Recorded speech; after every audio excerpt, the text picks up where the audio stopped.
Earth solar सिस्टमको एउटा त्यस्तो प्लानेट हो जसमा लाइफ एक्जिस्ट गर्छ।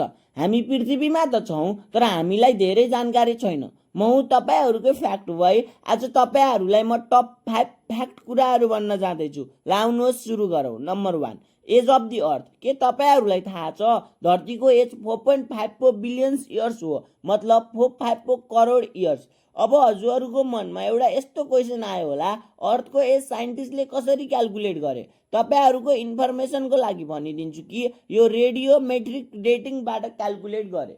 यो एउटा यस्तो टेक्निक हो जसमा साइन्टिस्टले कुनै पनि ढुङ्गा या मेटेरियलको एज क्यालकुलेट गर्छन्। यसबाट हजुरहरूले बुझ्न सक्नुहुन्छ कि यो ढुङ्गा पनि 4.54 बिलियन पहिलाको थियो। यसबाट हामीलाई थाहा हुन्छ कि हाम्रो धरती 4.54 बिलियन पुरानो हो। नम्बर 2, टेम्परेचर अफ दि अर्थ।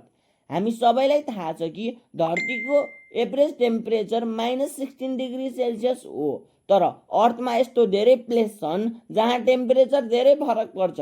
10 जुलाई 1913 को डेथ भ्याली युनाइटेड स्टेटमा आजसम्मकै हाइएस्ट टेम्परेचर भएको थियो, जुन 56.7 डिग्री सेल्सियस थियो। अब लोएस्ट टेम्परेचरको कुरा गर्ने हो भने त्यो -89.2 डिग्री सेल्सियस, जुन जुलाई 21, 1983 मा भोस्टक स्टेसन रसियामा रेकर्ड गरेको थियो।